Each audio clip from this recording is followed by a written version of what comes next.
were like, we need 2 more men to join us. Let's see. Yeah. Hi, Mahdi. How are you, Ma? You're on mute. Yeah, and connectivity. I think it's showing some symbol. I think it's related to connectivity.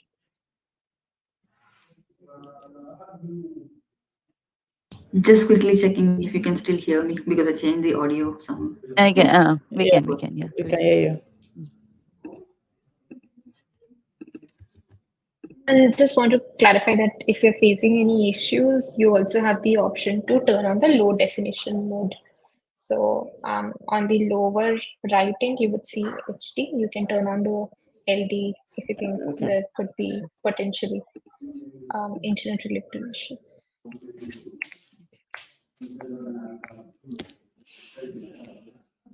Oh, I think the previous session has ended.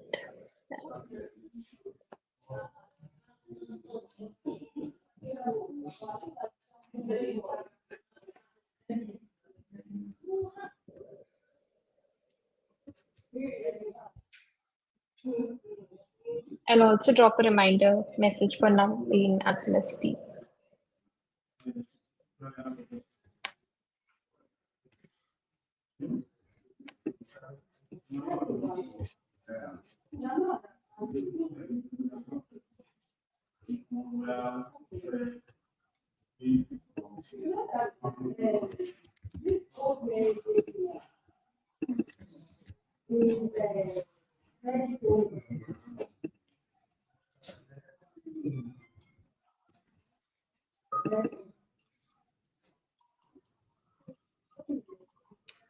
Hello everyone, happy to see you. Can you hear me? Yes, we can. Hi, Naveen. Yes. Okay. I was just about to drop a message for you. Thank you. Hey, hi Kavya. Just a Hi. second. Okay, great. I think my camera is visible, right? Yes, Yes. it is. Hey, Paveen, how are you? Hey Naveen, yeah, I'm good, thank you. How are you? I'm good. I'm good. Hey, Ebronica. It's the first time we are meeting, right, Ebronica? Yeah, it's nice seeing you, Naveen. Thank you so much. Okay.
Hi, Steve. Hi, everybody. How are you? Yeah, Hey, good. thank you so much for joining. Good morning or good evening, I guess, depending on where you are. Yeah. Awesome. So we have everyone here. Thank you so much for joining. I'll pass it over to Priscilla. Just wanted to share that at 7:45, as soon as the previous session ends, I'll turn on the start session button itself, Okay. and you all would get a countdown kind of a screen. And then, yes, Priscilla could take it over right from the start. Okay. Okay, Kavya, noted. Yeah. So I have a short introduction for this panel discussion. And after that introduction, like maybe I'll introduce all of you, like just 2 lines, and then we'll go over the questions. So, and then it's a kind of round table. So based on the selections, like what you have selected, I'll directly go ahead and call out your names, and you can go ahead and put in your insights. And there are 2 questions you might have seen, like it's kind of round table. So maybe that we will go over everyone, and I'll try to keep over track on the timings. But yeah, if I might miss, I might need your help, Kavya. No worries. So We I have will- something called a speaker chat here. So I'll just post a message. In fact, Okay. if you folks also want to interact with each other, Mm. if you're facing internet issues or anything, just you could let us know here. Okay. Awesome.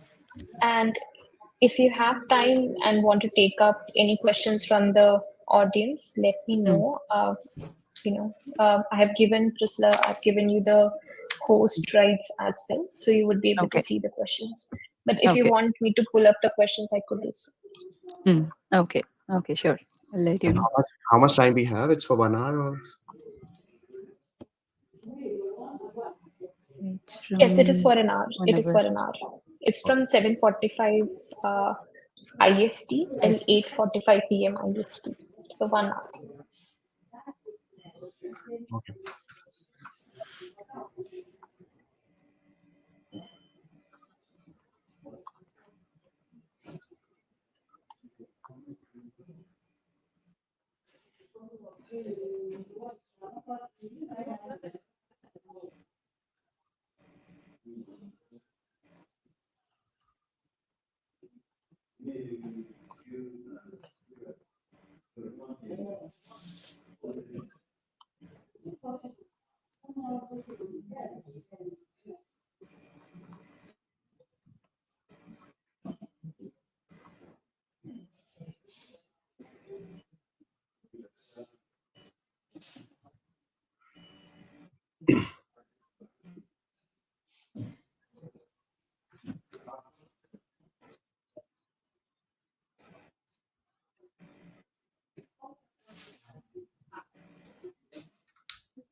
You guys don't mind me? We're going to go off camera for a few minutes and try to inhale a quick breakfast before we start. So.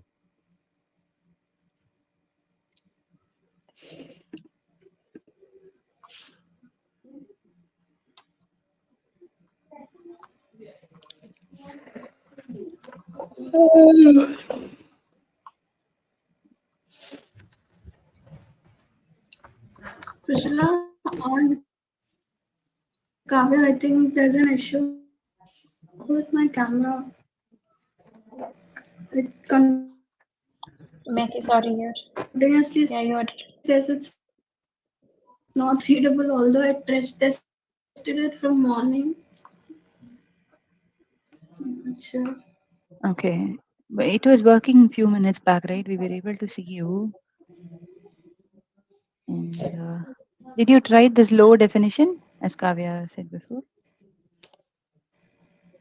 You have this HD icon, right? So when you click on this HD icon at the bottom, you have this low definition thing.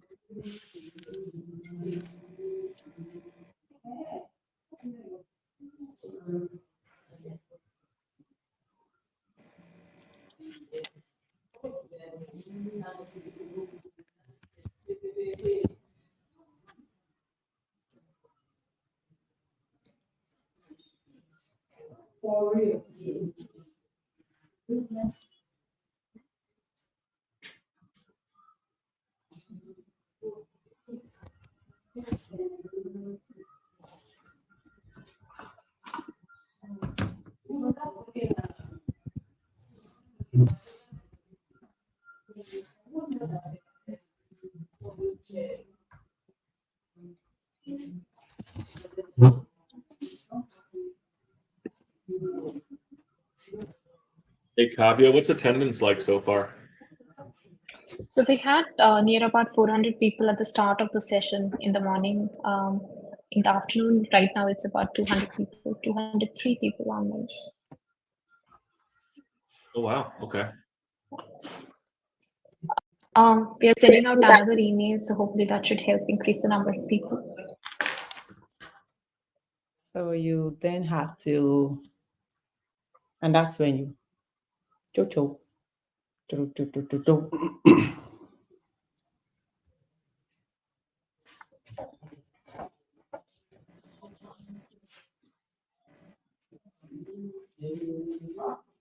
Yeah, Matty, we can see you a bit. Um, can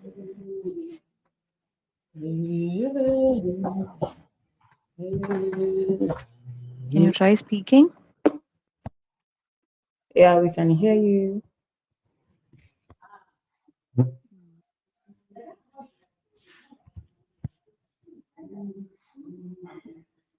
No, she's lost connection. Mm-hmm. Hey, Sparsh. Hi Priscilla. Hi everyone. I hope everything is all good. Yeah, yeah. That's Persh. Hi Noel, how are you? Good. How are you? I'm doing good, thank you. I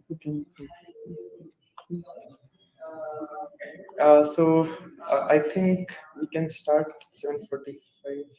Awesome. I'll just go to the backstage and so you could also just that Mehdi is facing internet connectivity issues, but Matt, I think can it's you back. switch to the low definition? There's a tab down below HD2. Yeah, I've also suggested the same, and probably maybe you could also turn off the camera if you think it's not working.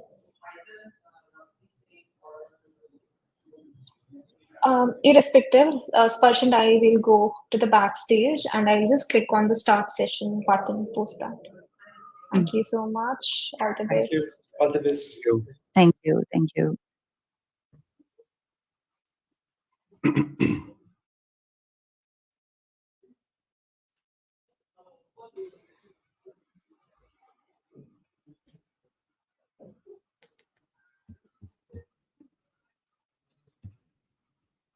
Okay, yes. I think we are live. Good day, everyone, and good evening, wherever the time zone that you're located in. I hope you're having a great 2024 so far. Welcome to the panel discussion of our very first edition of Spartan Submit. Today, we have gathered here to talk about future of testing, the impact of AI in quality assurance and beyond. So, I'm Priscilla, your host and moderator for this insightful conversation. I work as a team lead for Millennium IT Services Malaysia. Today, we have gathered some of the brightest minds in the industry to delve into this fascinating topic. With the rapid advancements in technology, particularly around artificial intelligence, the quality assurance landscape is profoundly transforming. We know that it's been evolving continuously, right? So, our panelists bring a wealth of experience and expertise to shed light on the implications, challenges, and opportunities that lie ahead. So let's get right into it, and let me introduce you to the panelists for this discussion. So we have today with us Ibronki, test team lead at Symphony Solutions. Bronke has years of experience leading testing teams and implementing cutting edge QA practices. Hello. And next we have Mahati, project lead quality at Persistent Systems. Mahati's extensive background in quality management and project leadership makes her a valuable voice in today's discussion. And then next, it's Naveen, the founder of Naveen Automation Labs. Naveen is renowned for his expertise in test automation and is a thought leader in the field of software testing. Next up, we have Parveen Khan, quality practice lead at CFC. Parveen's passion for quality, excellence, and her strategic insights have made her a driving force in shaping quality practices within her organization. And last, we have Steve, Director of QA at Plexus Worldwide. With his extensive experience in quality assurance and leadership, Steve brings invaluable perspectives to our discussion today. Our panelists represent a diverse range of perspectives and experiences, all weighing in on their opinions and experiences for the future of testing in the era of AI. So let's dive into our discussion and explore the exciting possibilities that lie ahead. So we have the list of questions, and we'll just go ahead and ask our panelists. And I'm really excited, and I'm so interested to hear their insights around this interesting topic. And to start off with, I know that there are a lot of hype happening in AI for the past few years, right? So, how do you foresee the evolution of software testing in the upcoming years with the continued integration of AI technologies? So, maybe, Ibronki, you can start off with. We would love to hear from you. All right, thank you. Nice to be here, everyone. For me, I would say some of the ways I think that this would evolve over time in the next year is we would be able to use AI to create intelligent test prioritization. We'll be able to use it to make predictive analysis in terms of um, predicting code changes, right? Rather than waiting to when test has already been done before we do another test, before we see what needs to be changed. So we're able to analyze code changes, predict potential failures, which something like SonarQube currently do today, but it is at the end of the code, right? But I believe that AI will evolve to that point where can predict, areas of failures ahead and instability in softwares. I also think that it could also involve to automated test generation tools. Yes, I know that that's one of the areas where documentation is quite a lot of time. So I'm looking forward to when it will evolve to when we can have automated tests generated automatically, which happens to be one of the projects I work on at my MSc, but with an integration of security where automation test scripts were automatically generated with the help of AI. More of I would say behavior driven tests, which we have today, but AI would help to assist in generating and validating these behavior driven tests by analyzing the user storage, acceptance criteria, and then using that to create something that meets both the functionality and users' expectation. So I see AI evolve to much more of this, different angles of testing on the long run. Thank you. Wonderful, wonderful. Thank you so much. Naveen, do you have something to add to what she said? Yeah, I think especially from last 6 months and 1 year, I personally see that a lot of tools are there in the market, which is like promoting AI, implementing the AI features in their testing suite and in their tools also. Like a couple of examples, like I just was doing some POC Playwright Auto. You just give a prompt on the registration page, it will automatically fill the form, and you don't need to write any locators or anything. Just simple write a prompt, fill the registration form with the right data, with the right set of data, and it will immediately fill the data and click on submit and validate that. So things like libraries like Playwright and these things are using these kind of features, which is automatically filling the form, doing the scenarios like add to cart, make the payment and everything. And you don't need any the specific running knowledge for that. You just need to have the best prompt engineering you that provide the solution for that, and then get that out of it. Tools like Reflect is there, and Test Trigger is there. I have been giving course with the Test Trigger and then Reflect. exactly same thing, auto discovery scenarios. So I think the Mm. future will be more on the improving the test cases, the kind of test cases that we are designing, more and more complex and edge cases that we can design with the AI. Second thing is as a test data generation point of view. Also, this is like really helpful, especially in the a large set of data we really want to generate, the performance testing and the load testing point of view as well. Plus the Mm. auto discovery, as Bronke mentioned, that auto discovery of the BDD scenarios on the basis of the acceptance criteria. Just give the Mm. acceptance criteria and Yeah. give the URL with the Del E technology in the Chat GPT 4.5. You can just easily Mm. generate all the manual and automation test cases within a second, generate all the Gherkin Mm. files, feature files, and everything. So it is saving a lot of time. Mm. I think it's in a really good way. I will take it. And the impact of the AI is good and Okay. bad. Maybe in upcoming questions, I'll take the disadvantages of the AI also and the impact of the AI also. I definitely will talk about it. That's nice. That's nice. So starting from the predictive analysis, like till test case generation and test data generation, there are a lot of areas that we are seeing the upcoming evolvements, right? That's nice. So, and when it comes to the technologies, like what emerging AI technologies or approaches do you believe like will have most significant impact on the future of testing? Like when it comes to specifically to software testing, like other than the ones which we mentioned before, like what do you see like as a role of software tester? And when it comes to specifically to software testing, what do you think the significant impact that will have in the future? We can just go with everyone. Maybe Parveen, you can start. Thank you. Um, yeah, I think with AI, I do feel very similar, kind of like, wave across when it was test automation, right? Like when it Mm. came to test automation, it was more around, initially was like a bit of fear, and then how do we adapt it and how do we make use of it, how do we leverage it basically. So that was the whole Mm. thing, right? So I do see the similar thing with AI, like how the skill set around how do we make use of AI. Like, it's not about Mm. thinking about how can it replace us, but how do we make Mm.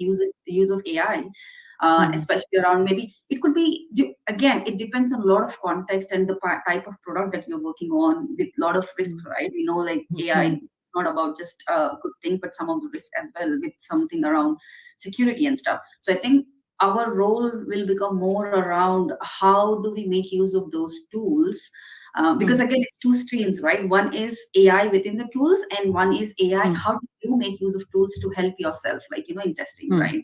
So it's Mm. about Mm. how do you use that. I see it as, like, how can I use test AI as my test buddy, where I can, like, use promptly, to create some test data generation, or maybe test scenarios, like, or some kind Mm. of brainstorming.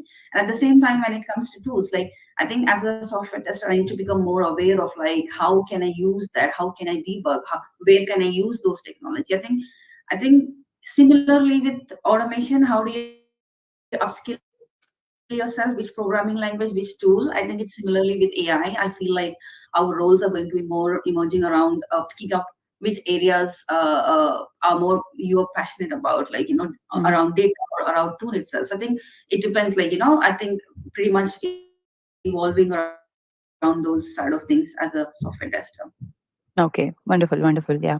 Maybe Steve, we would love to hear your thoughts as well. Yeah, so kind of springboard off that a little bit. I think some of the areas, so you mentioned some really good pros and cons to using AI. I think fundamentally, we have to make sure that people understand how to leverage it appropriately. To that Mm. very point, I've had individuals who've used something like ChatGPT to try Mm. to start understanding the fundamentals of what they do, or how they automate, or how they write tests in Mm. whatever language they're using.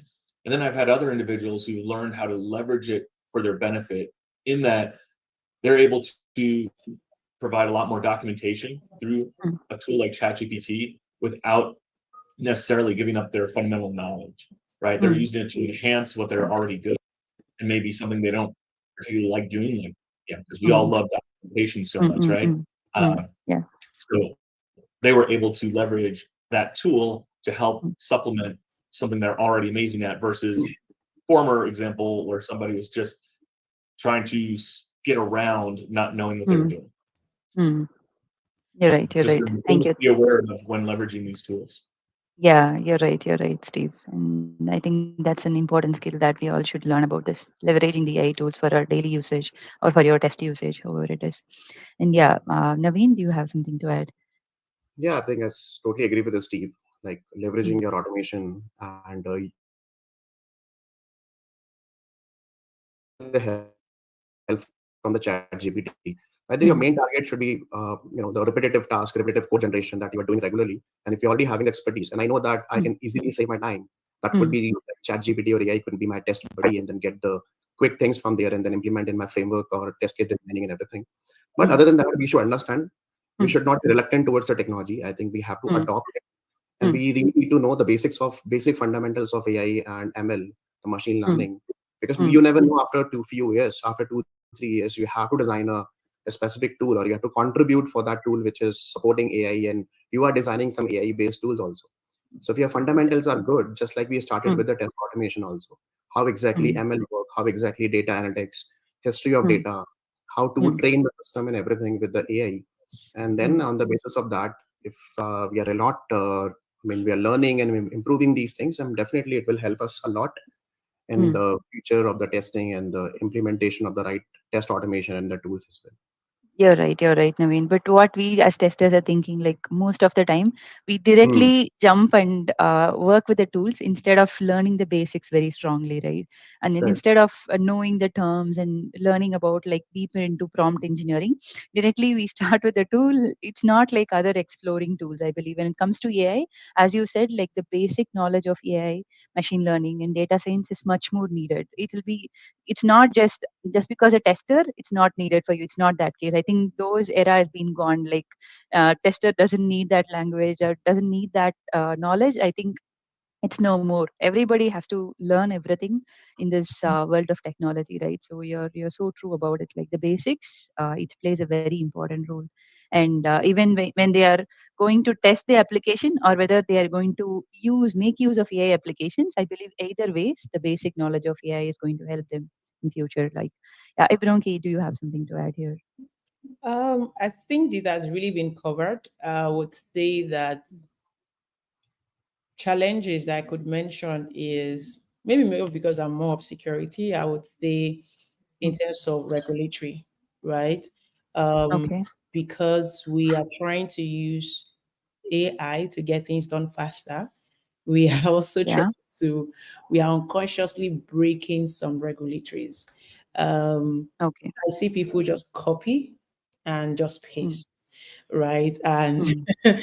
these things are punishable offense. And companies don't even Right. want you to carry out the application on, a free open source tools without necessarily doing your due diligence. So I think issues on regulatory would be more, but as Mm. testers, which I think Naveen and Steve rightly mentioned, it is something that you should know testing beyond any other tools.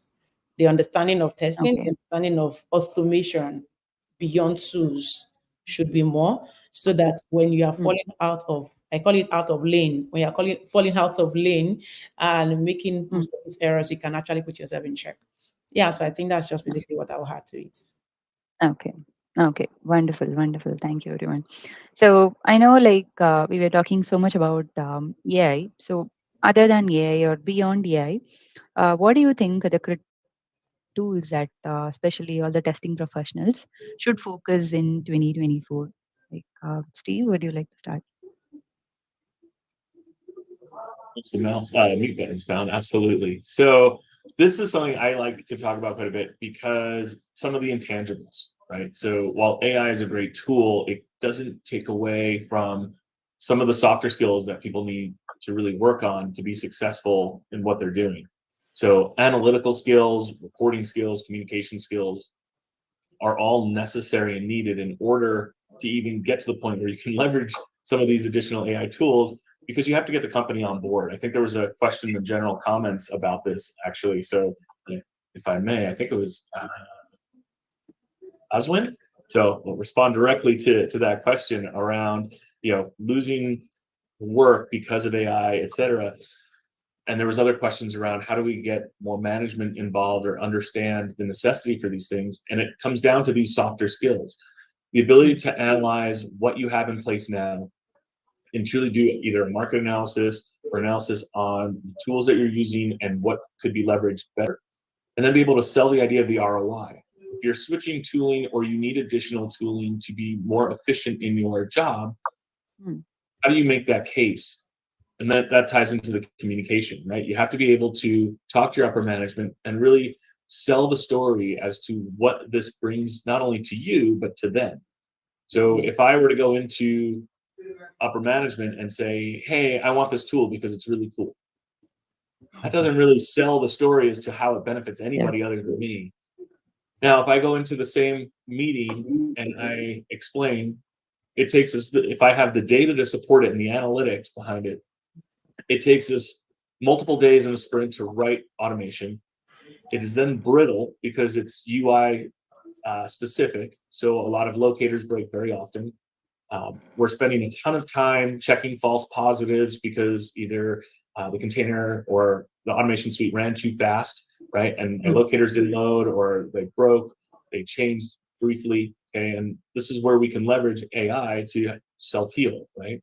So how do we build that story and then say, look, by getting this tooling, I can spend more time adding to code coverage instead of constantly fixing the old. And I think those are the skills that really need to be worked on holistically for everybody on how to communicate upward and understand what they're really driving towards. Make the point for, we need this because X, Y, and Z are going to happen. You'll get more out of us by taking on these tools. So, again, the original question, those are some of the skills that really need to be worked on. And the last part to that is reporting. How do you report concise, fast information back to the team and upward, right? It's not just about the upper management. It's also about the teams that you're supporting. If your development teams aren't aware that they broke something, by the time you get that feedback loop back to them, you're already either out of sprint or they're already having a context switch because they're on to the next thing.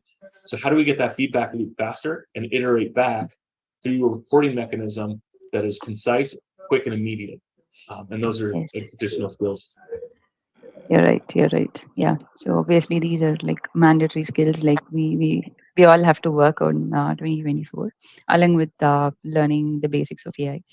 So, and when it comes to the capabilities, like how do you balance the capabilities of AI with the need of human expertise? Like when we, of course, we couldn't compare, right? That's why it is always called as artificial intelligence.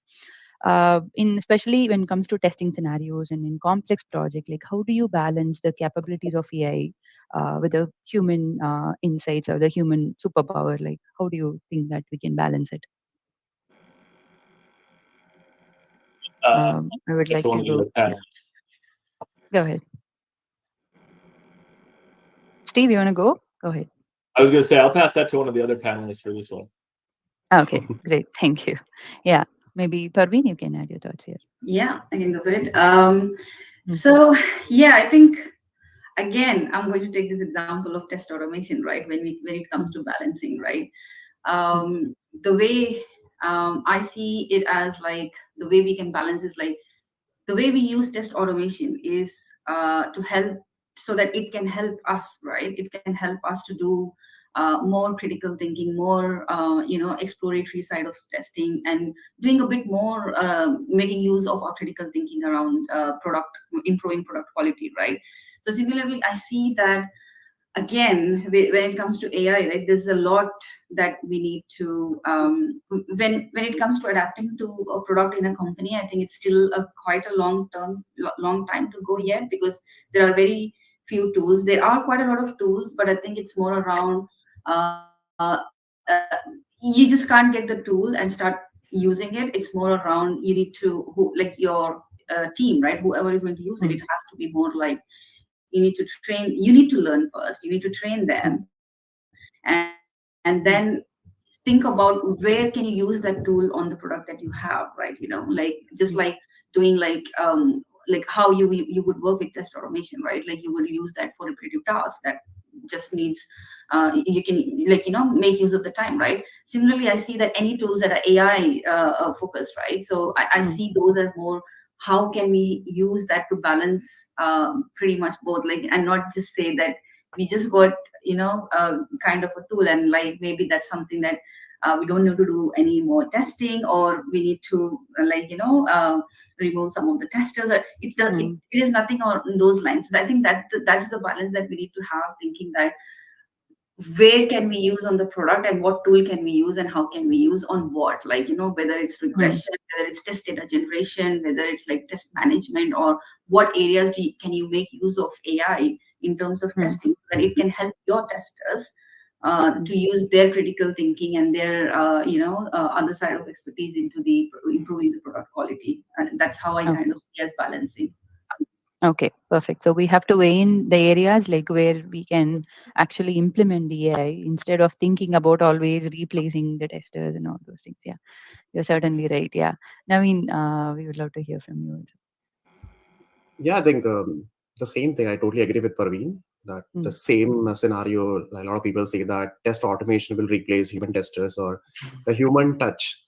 Because see, try to understand, you cannot automate everything with a specific tool. Same thing with the AI also.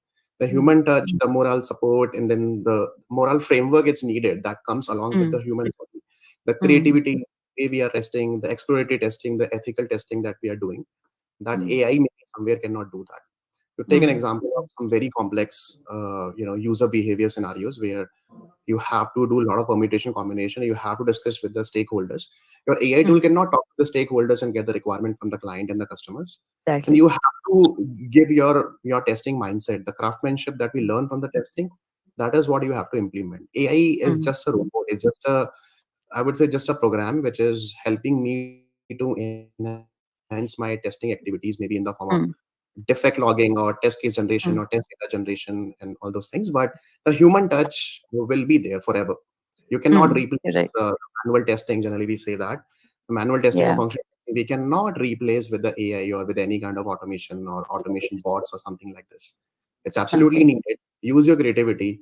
Do not, demonize actual testing concepts or testers. It's to I literally laugh when I see any post on LinkedIn or any social media that AI is coming and it's gonna replace the human testers or a testers community and everything, tester community in the pain, and then it will vanish all the jobs.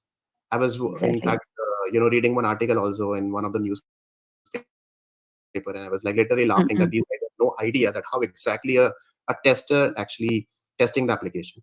The testing is a more complex activity in the entire software life cycle. It's not an easy job. You need to put Yes. your experience, your testing ideas, creativity, and everything. So I think the human touch, the balance with the AI and the technology is very much needed. It's not like for next 7 days I'm going to perform everything manually. If you can leverage your automation or the AI and the tools which is helping me to improve the productivity, and it's all about the competition market Exactly. where people and the customer is waiting for the bug releases, releases, bug fixes, and everything. I can definitely save a lot of manual efforts and everything over there. So I think learn the right set of tools and technologies with the testing mindset, which is very much needed. Great, great. Thank you, Naveen. So, as we both were mentioning, like AI is not only testing right now; it is even writing code. So we cannot go and say like it is going to replace developers one day, or either one day it is going to like replace a product owner, or one day finally a CEO. I think people might talk crazy, and sometimes we might even hear these sort of statements around like maybe just think about a situation like where AI is running a company, like it's being a CEO, like where is the empathy, like where is the real, as you're mentioning, the human touch, like we'll miss all those things, right? So I believe this is just a kind of trend which is usually coming and going, so we're all here to stay every time, and it's just a wave and a trend, I always believe. And okay, so moving on to the next question, from an AI adoption point of view, like I know, like specifically when we are adopting AI or AI related tools for testing, what are the challenges that you have personally faced, and what do you think will be the steps that you can do to overcome them? Like, Ibronki, do you have something to add here? Okay. I would say the first problem that I've encountered is data quality and availability. Okay. AI requires large amount of high quality data, and you need to trade it Mm-hmm. effectively. However, Mm-hmm. organizations will possibly face challenges in sourcing for those large data, cleaning them, labeling them for the required Mm-hmm. training of that AI model, and that can be very exhausting, time consuming, and um, it can take longer even before the implementation or the usage of it. So I would say the first one is data quality and availability of them is one that I have personally faced within my team. I would also say, um, like I mentioned earlier, ethical and regulatory considerations. Yes, Mm, yeah. testing solutions raises Mm, a lot of ethical problems related to mm, privacy, related to bias, fairness, mm, accountability. I sort of asked AI a question about myself, and I was surprised about the mm, information I got. So um, these are the issues that would face. If we are to use it effectively, then it has to be thoroughly mm, trained, and it can take a lot of time. I think the third one would just be integrating it with existing um, mm, chain within the team. So the tool that you currently have within your team, and then you're trying to integrate AI to them, can be challenging, particularly in organizations mm, as legend application or legend code base, different software development environments. It can be quite complex if you are trying to integrate AI into them. Not to say it's not possible with time if it is being trained in mm. real world scenarios. Yeah, maybe it can be all adopted, but it can be challenging to have that. So I would say just those three things is what I would mention. Like I said, training Okay. these AI Mm. models would help to overcome them. Yeah. Exactly. Yeah. Data quality and data privacy are one of the topmost topics that we have to consider when we are thinking about adopting AI specifically, right? When we were top, but I believe many countries and many organizations started thinking about this ethical driven practices when it comes to AI. That is a good change. I'm seeing a lot of even a lot of legal laws are being also passed when it comes to implementation of AI tools because the data is being misused in some other way. And when you mentioned about bias, yeah, even that was also hitting my brain. I believe it's all about historical data, right? Like only based on the data which is being fed to the system is also being biased right now. Yeah.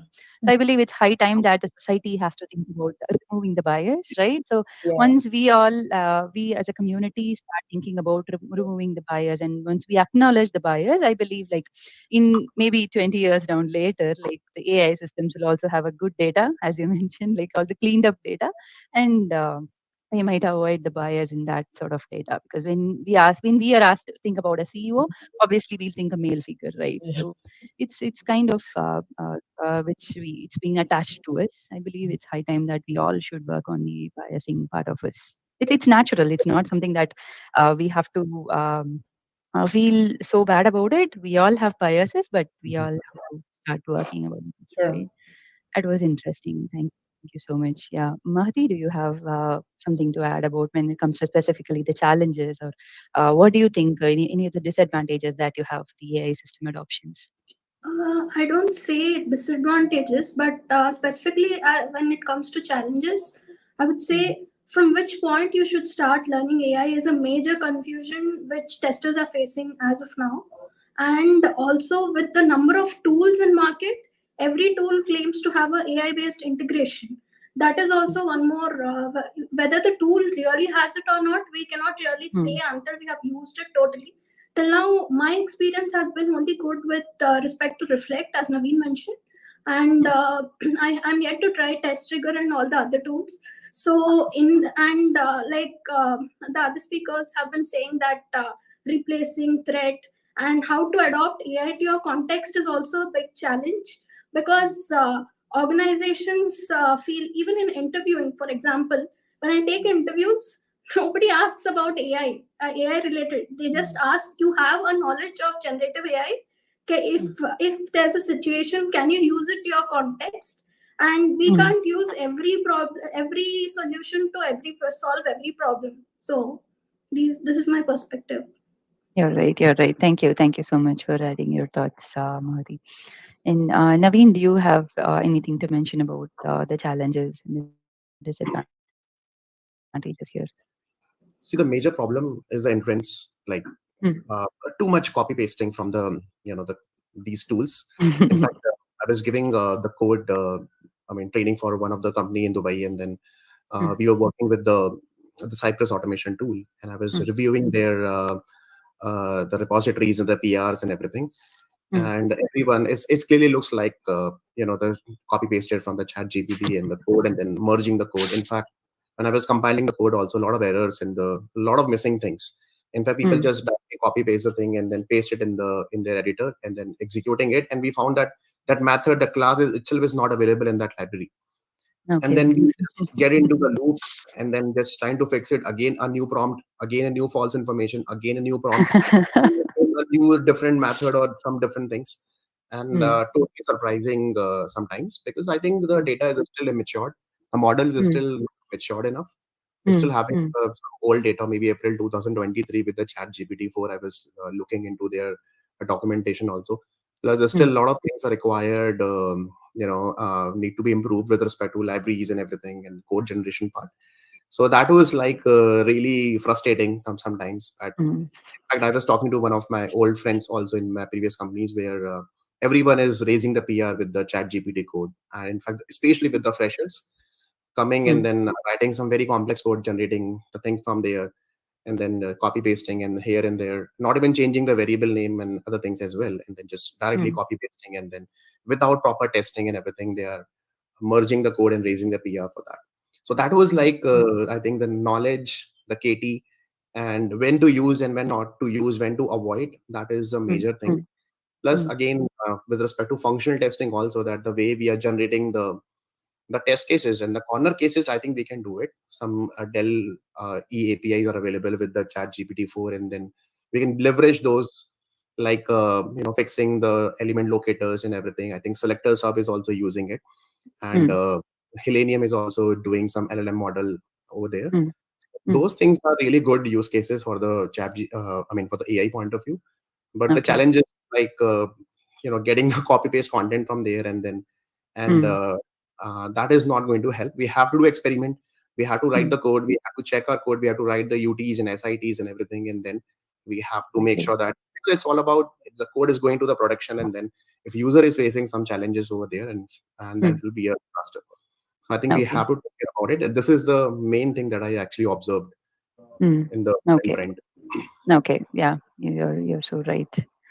And when it comes to the next question, like how do you think like AI can contribute to the adaptability of the test scripts, especially in the dynamic software environments, to reduce maintenance overhead and improve script robustness? Because that is one thing which we always face, right? Like the flakiness or something which is happening very frequently. There is a very frequent build is happening.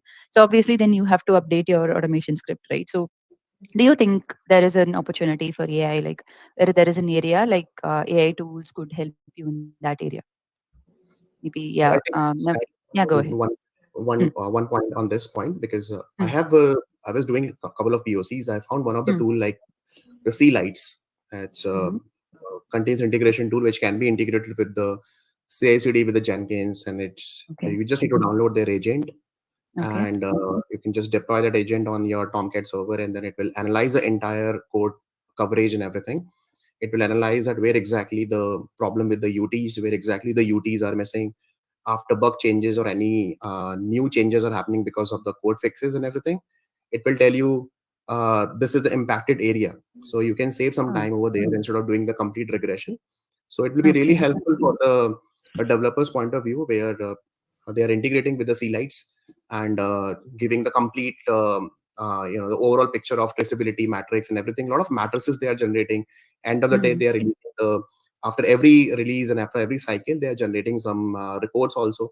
Publishing, you can Okay. publish those reports on the Slack channel and everything, and it can be integrated with the main Jenkins pipeline as well, which is giving the Okay. complete impact of the UTs, how exactly healthy test cases or good coverage test cases that you have written.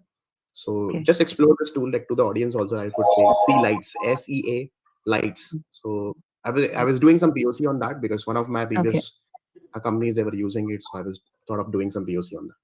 Okay, that's interesting, Naveen. You're right, because that will save a lot of headache, right? If it is able to find the vulnerable area, obviously Exactly. it will definitely help us in a very good The way. white one, the very Like, yeah.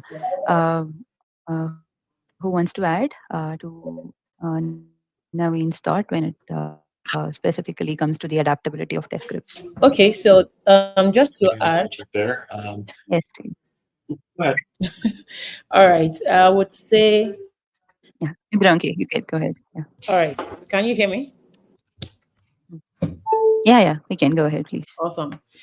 Okay, so I would say in the scripting of test automation itself, I would say we should um, adopt more dynamic element locators other than the Hmm.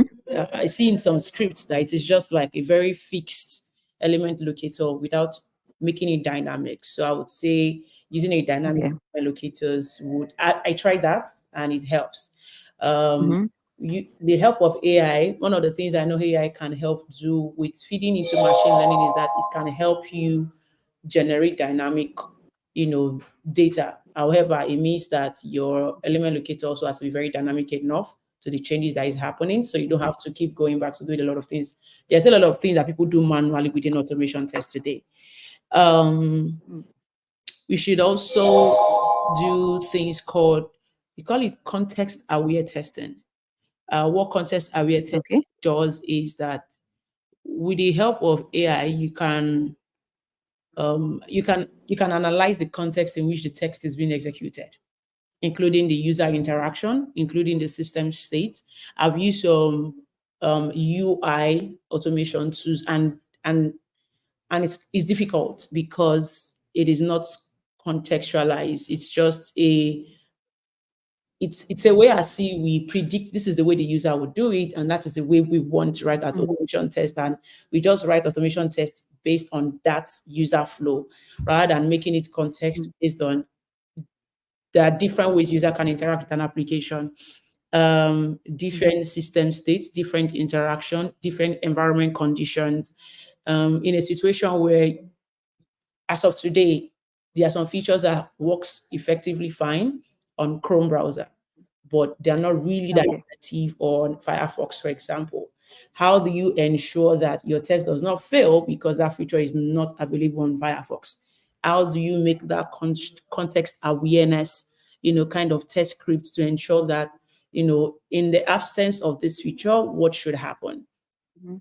Um, Okay. I mean, there's so much more we can think about. Predictive analysis. We can think about natural language processing. We can think about force testing, right? So yeah, these are areas I know that we can improve on, Mm. especially if we want to go into adaptability of test scripts in a very dynamic software environment. Yeah.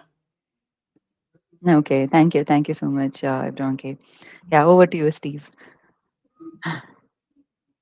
Yeah, I was actually gonna piggyback a little bit. One, I think Ibrahim just did a really good plug for LambdaTest with cross-browser testing. So Mm. inadvertently, well done. As for adding to Naveen's comments, actually, I think we're really spot on.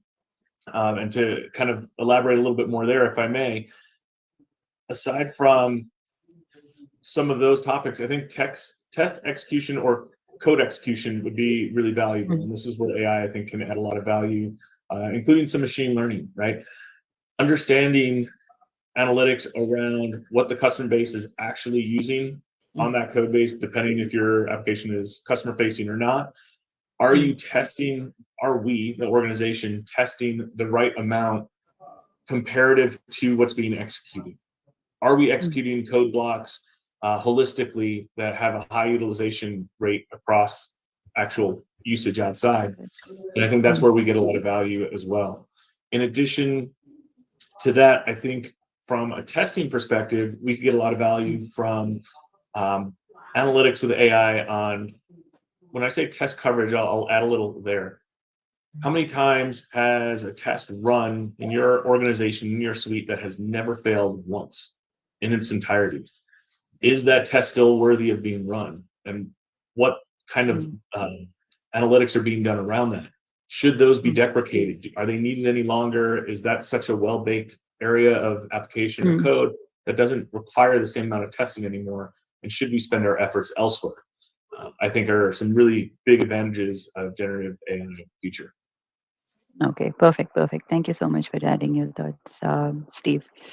And yet, and moving on to the next question, like based on your personal and professional experience, like can you share some concrete examples of how AI has tangibly improved the efficiency, accuracy, or innovation in your overall testing process? Maybe, Naveen, can you please start with this?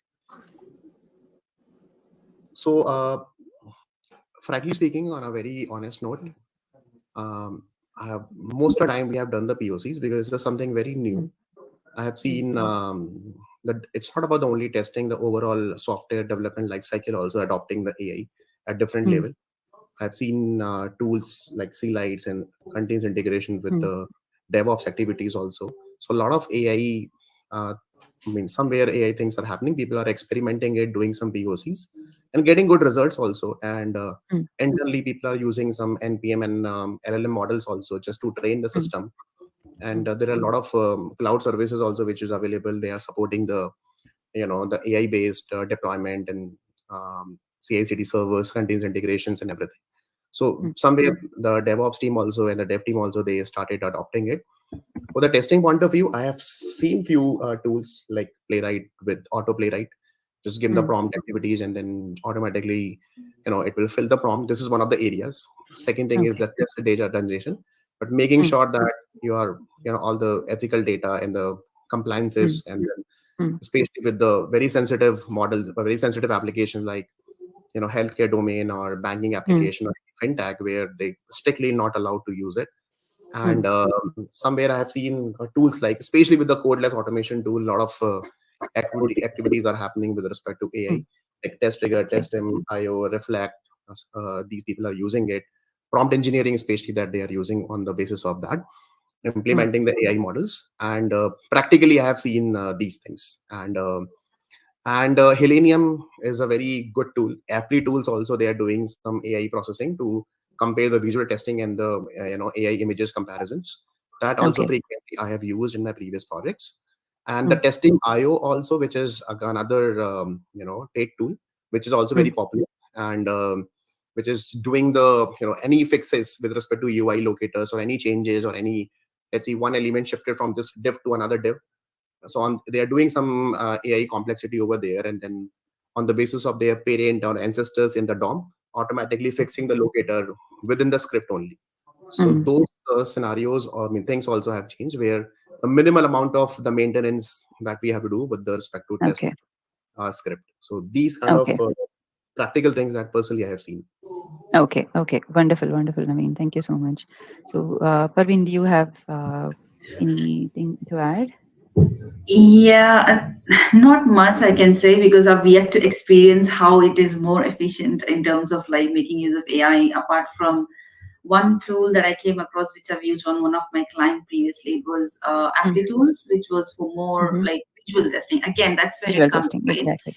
Which areas do you want to, like? Yeah, I think it is more around, you can make use of it on different areas, right? So I think I really wanted to use one of the AI tool for test case, test, not exactly test case generation, but some sort of help. But I think again, when it comes to that, I realized that you need to test the tool itself first, before even it gives you confidence. I think that's one of the things that I realized, and which is why I think so far Apply Tools, which was one of the best tool for visual testing, I think that's one of the tool that I've come across, which was more efficient when it comes to implementing your visual tests or having a good reporting. And how, like, I think some recently they have also come across some kind of self-healing capabilities as well. So I think that's one of the tool I came across so far, but other than that, I think I've not yet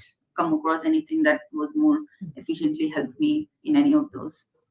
Okay, perfect, perfect. Thank you so much. Mahati, do you have something to add, like based on your personal or professional experience? Like, do you think like any of the tool or anything specific that AI has helped in the efficiency? Uh, Now, as with regards to adoption, we have not used much in our office level, but Mm-hmm. I Mm-hmm. could relate some scenarios like test data generation, which is the most common one, test cases or test script generation. Like Parveen and Naveen mentioned, visual testing is one. And also, when it comes to, I'm working on security testing. So Mm. when we work on security-based products, we work mostly on compliance-related thing. So Okay. if you see, the privacy becomes a very important concept in those scenarios. So that we, based on startups recommendation, we are using something called as AI Kavach. Kavach is like a protection wallet for our credentials, and this tool has also, this kind of thing has also been demoed on Shark Tank India, if you've seen recently. So this Mm-hmm. is one thing Okay. which I can relate to. Second Mm-hmm. thing, second thing is like we are of our Okay. products. We have only one product in our space, so we are focusing on the cybersecurity side, and this is what I can add to. Okay. Wonderful. Wonderful. Thank you. Thank you so much, Mahati. Steve or Bronchi, do you have something to add, or we can move on to the next question? Next question. Good. Yeah, next Okay. question. I can add just one little thing. I guess it's not Go necessarily ahead, an Steve. AI tool, but Mm. something that could be leveraged and I think provides a lot of value. There's pairwise tools out there for those who aren't familiar with pairwise, Okay. which basically gives you the largest amount of coverage for the least amount of tests written. So it's an algorithm Okay. in which you plug in all of your um, simulations or items that you'd like tested. And then Mm. based on that, say you have 100 different permutations, how do I get the most amount of coverage with the least amount of test writing? And that's Okay. a great benefit of Paradise for those who haven't used it yet. You're right. You're right. Yeah. That's a good area to implement it, of course. And thank you. So moving on to the next question, like we all know, like there is a lot of things happening, and specifically for the past 2 years, I believe, like we are talking so much, and everyone started talking about artificial intelligence. It not only for testing, right? For all the fields that they started about to talk about. So the current workforce, what do you think in terms of skill development and to adapt in this AI driven future, like as a tester, like how do you think, like what are the terms of skill development that a tester should have? Even in our from our audience also, I have a question similar to that. Like I'm assuming a lot of openings are there in the upcoming days for testing the AI tools. So how QAs can start upskilling themselves to become AI tester? I believe we can club these two.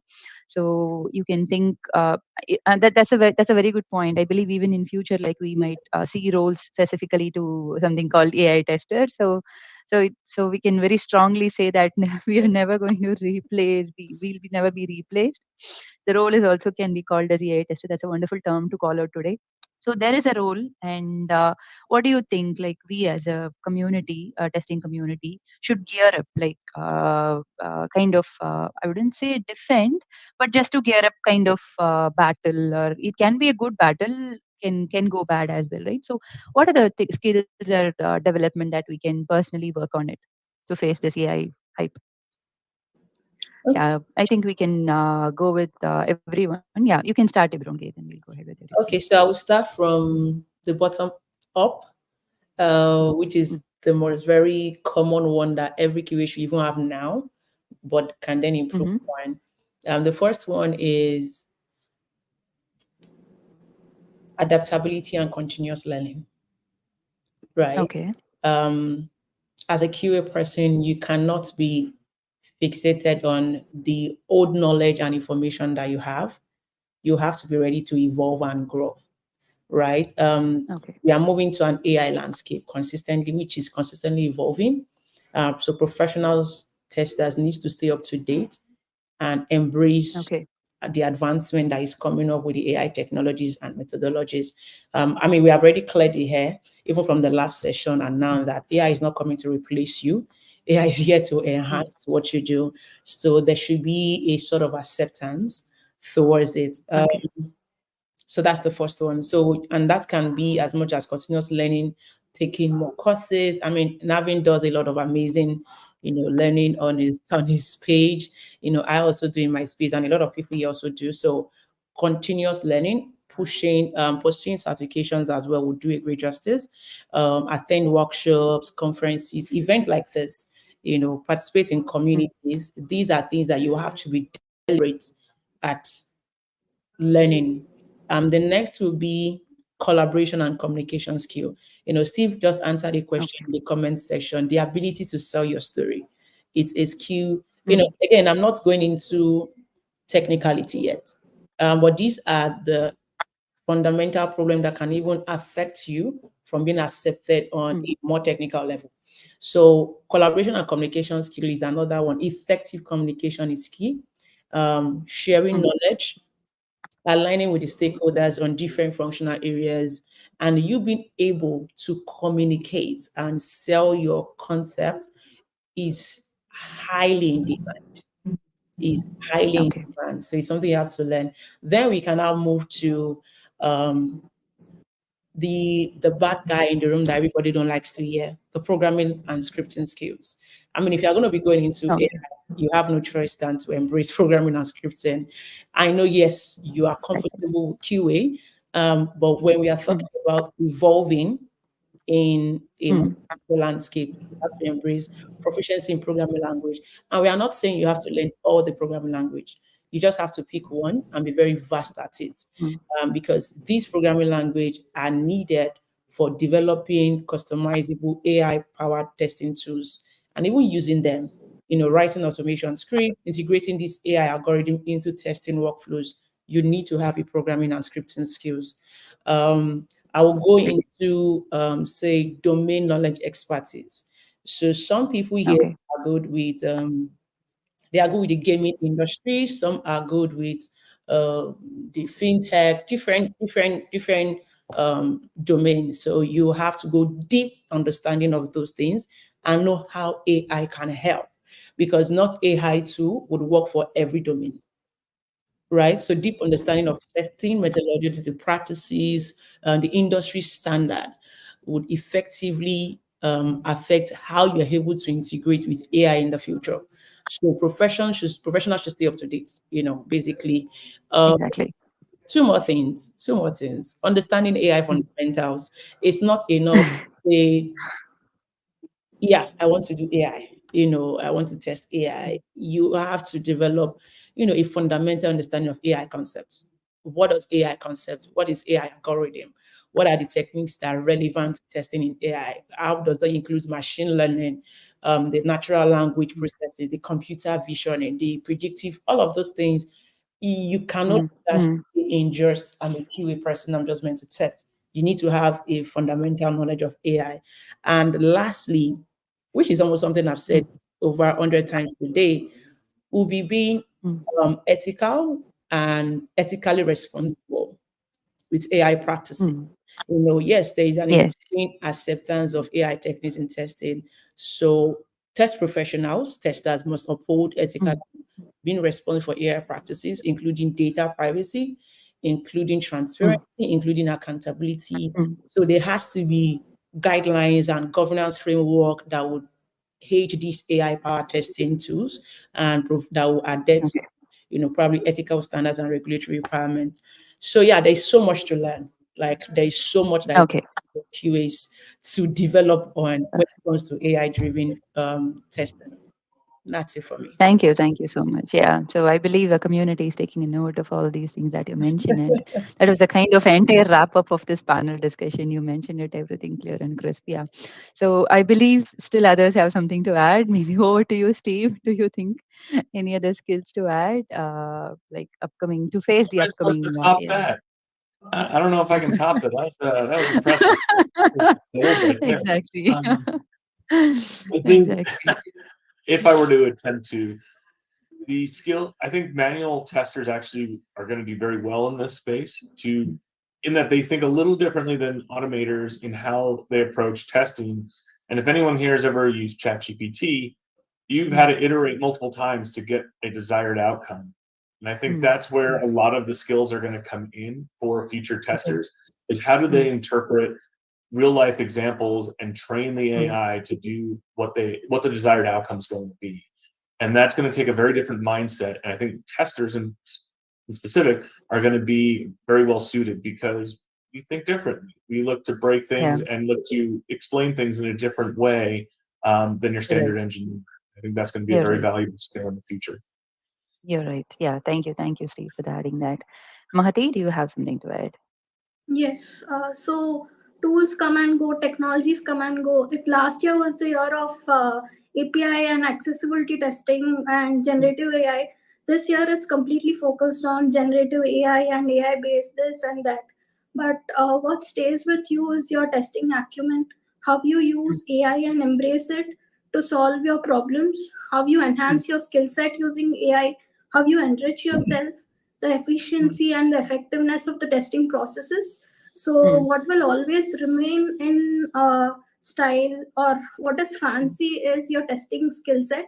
So, and how you use these tools to your advantage and not complain or treating them as a threat to your job or something like that. So, this is my view. Okay, exactly. Thank you. Thank you so much, Mahati. Yeah. Parveen? Yeah, I think pretty much everyone has said so many great things, right, already. I think there's nothing more I can add. Is like everything what's been said, right? Embrace it. Like in short words, if I say embrace it and see what opportunities you have to you can have by using it, right? And second thing is like learn how to use it effectively by learning more prompting, like because as Steve said, right, like the more effective prompts you use, if you're using ChatGPT for as an example, you get better results, right? So it's not like you just can straight away use it, right? You need to train yourself a lot to get to that level, right? So that's one of the things, definitely. And the other one last thing is like maybe handling data, like data analysis side of thing, because it's about a lot about everything to handling with data, right? Because you need to learn how to say whether it's the accurate data that you're getting back, like what are the results you're getting back. So I think if you get into more training into this side of things, I think it gives you more effective way of how can you make use of AI, right? Just exactly like how with test automation, a lot of tools will come in place.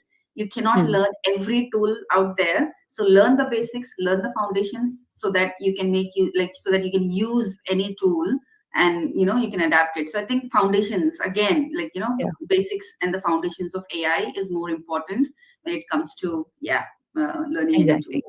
Exactly. Yeah. Thank you. Thank you for emphasizing more on it. Yeah. Over to you, Naveen. I think everyone has already covered all the great points. But my opinion, I don't see that you mentioned, right, Priscilla, that AI tester might be we can see a JD for that. I don't think so. But because you think about what exactly they will do. Are they going to check the prompt engineering, how exactly those tools are working? End of the day, we all are testers. We have to test a specific system which is already there, and we have to test it. We have to use our testing skills, testing mindset, the domain knowledge, subject matter experts. They will come, and then a lot of collaboration and the communication is required with the stakeholders, client, customers, integration, collaboration with the other amigos there in the team. A lot of brainstorming sessions that we have to do.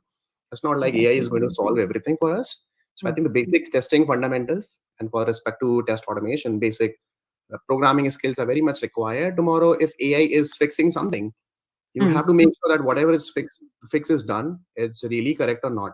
So if you don't understand the language, if you don't understand the things properly, then you cannot adopt that. You cannot see the impacted areas or where exactly because of introducing of that a small script generated by or adjustment generated by or done by AI tool, how exactly is going to impact me or impact the overall framework or scenarios and everything. So I think that is what we have to see it. But I would say start looking into these things. Still, people are having some fancy, something very fancy terms. People are still very, not aware of it. Like how exactly these models work. What do you mean by machine learning? If you're interested, try to learn and analyze the data.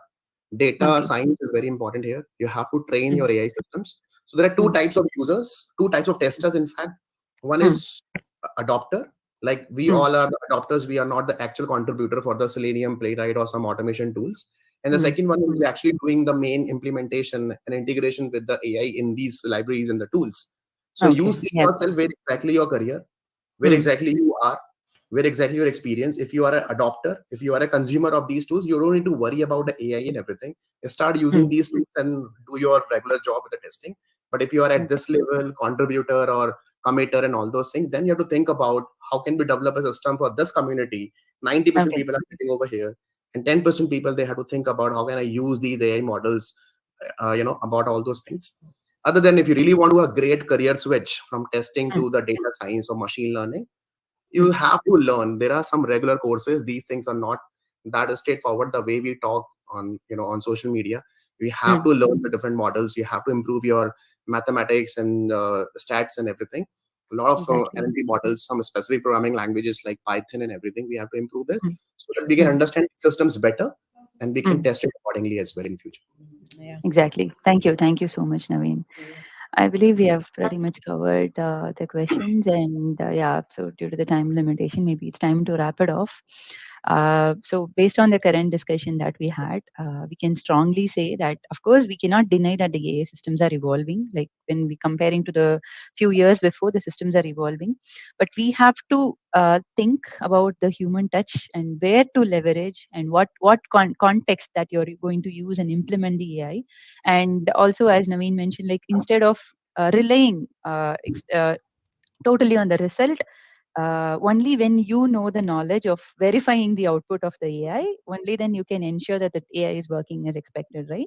So we always say this example, like when it comes to your team member, like only when you know the work, how to do, only then you can evaluate your peers' work, right? So similar to that, like AI is kind of buddy to you. So, but you cannot trust the buddy completely. That's what we are going to conclude it. So it's all about keep up the work. It's not just we have to abandon AI. Like many companies are evolving, and many industries are even investing a lot of money in business on AI. So I would always suggest very strongly, along with our panelists, even I would always say that the basics are much more important. Learn the terminologies, else you will be lost. You will always feel like you are in some kind of maze, like if you're not learning the terminologies. So make sure that you're learning the terminologies around AI. So not just because you're a tester that it's not needed. As Naveen mentioned, there are many beautiful courses if you want to take ahead or further that you have to learn and go forward in that direction.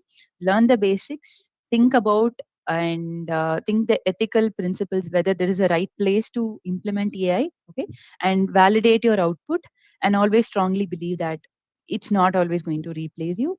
Just think that it is going to help you. As our panelists were mentioning, tools will come and go, but we are here to survive and thrive, I would always say.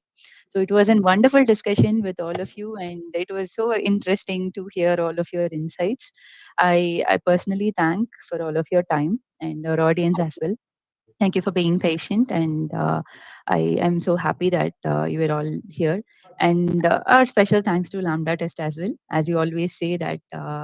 The total love that you show towards a QA community is something which is helping us to run every day, and we feel so proud as testers because of you people exist, right? So thank you so much, Lambda Test, and for this special moment. Thank you, everyone. So I think it's time to wrap it off. Bye bye. Thank you. Thank you guys. Bye. Thank you. Yeah. Bye bye. Bye bye. Bye.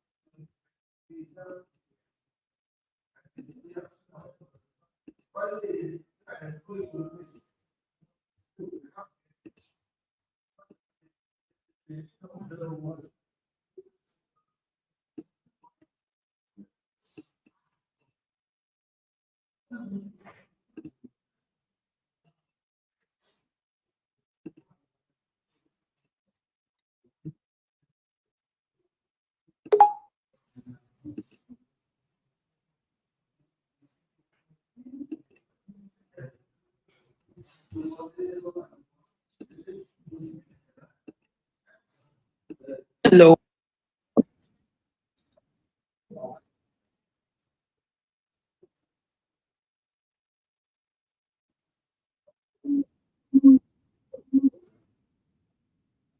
I enjoy I enjoy my tea. I enjoy it. I enjoy